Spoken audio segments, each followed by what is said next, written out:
जय श्री कृष्णा। आप सभी का स्वागत है। आज हम जानेंगे सकट चौथ के व्रत का उद्यापन हम किस प्रकार कर सकते हैं। सकट चौथ के व्रत का उद्यापन सकट चौथ वाले दिन ही किया जाता है। तो चलिए मैं आपको दिखाती हूँ किस तरह से हमें उद्यापन करना है।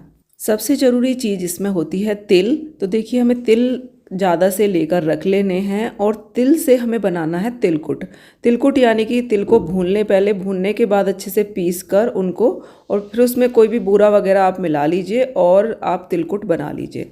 तिलकुट का प्रसाद आपको 14 जगह लेना है और 14 जगह ही आपको दक्षिणा रखनी है। देखिए मैंने आपको 5 जगह रख के दिखाई है, ऐसे ही आपको 14 जगह तिलकुट का प्रसाद लेकर उसमें अपने सामर्थ्य के अनुसार दक्षिणा रखनी है और 14 आपको महिलाओं को इसमें बुलाना है या फिर उनके घर आपको सामान भेजना है तो आप अपने घर से अपनी जेठानी, सास वगैरह इनको भी ले सकते हैं। और बाकी 14 महिलाएं आपको पहले दिन ही आपको उनसे कहना होगा कि भाई हम उद्यापन कर रहे हैं। तो देखिए ये हमने इस तरह से ही, आपको कटोरी भी लेनी है, कटोरी भी देनी होंगी। मैंने तो आपको डिस्पोजल में रख के दिखाया है, तो आप कटोरी में तिलकुट करके 14 जगह 14 कटोरी ले लीजिए आप, छोटी बड़ी अपने अनुसार, और आपको ये दक्षिणा रख के देनी है। इसके साथ ही हमें देखिए कोई भी सूट या फिर साड़ी लेनी है और आप श्रृंगार का सामान ले लीजिए, मेहंदी, चूड़ी, सिंदूर, और आप देखिए मैंने ये जो राबे लिए हैं ये ले लीजिए, बिंदी का पत्ता। अपने सामर्थ्य के अनुसार आप कम ज़्यादा कर सकते हैं। और पैंट शर्ट भी आपको ज़रूर लेनी है, तो जोड़े में ही आपको ये देना है। तो देखिए एक पैंट शर्ट मैंने ले ली है और इसी के साथ ही जो तिलकुट का प्रसाद है वो हमें रख लेना है। और हमें इसके साथ कुछ सोने चांदी की चीज़ भी देनी होती है, तो बिछवे ले लीजिए आप 2 और एक पतली सी आप लौंग ले लीजिए, तो ये आप ज़रूर दें। और अगर आपकी सामर्थ्य इससे ज़्यादा की है तो आप पायल भी दे सकते हैं, तो अपने अनुसार आप कम ज़्यादा कर सकते हैं इसको।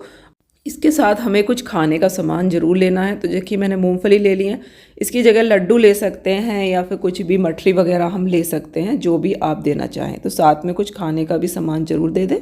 तो ये हमें एक को दे देना है। और अब जैसे 14 जगह अगर हम दे पाएँ तो 14 जगह आप दे दीजिए, लेकिन अगर 14 जगह ना दे पाएँ तो एक जगह आप ये सब सामान रख लीजिए। तो ये आप अपनी सासू जी को या किसी को भी एक को दे दीजिए।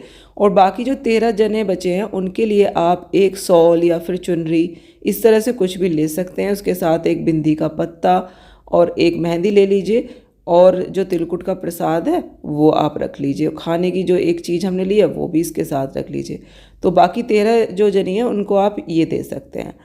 और अगर आप दे पाएँ तो सभी को आप 14 जनों को आप साड़ी, कपड़े इस तरह से दे सकते हैं। तो ये हो गया उद्यापन का तरीका। इस तरह से हम इसका उद्यापन करते हैं। और सकट चौथ वाले दिन कथा सुनने के बाद हमें इस तरह से इस पूरे सामान को 3 बार ऐसे मंस देना है। मंसने के बाद हम इसको दे देंगे। या तो आप घर पे बुला के उनको भोजन करा के जब दे दीजिए ये सामान, या फिर आप उनके घर भिजवा सकते हैं। तो 14 महिलाओं को हमें ये देना होता है। इस तरह से सकट चौथ का उद्यापन हो जाता है। आपको आज की विधि कैसी लगी ज़रूर बताना, वीडियो को लाइक करना और हमारे चैनल को सब्सक्राइब करना। जय सिया राम।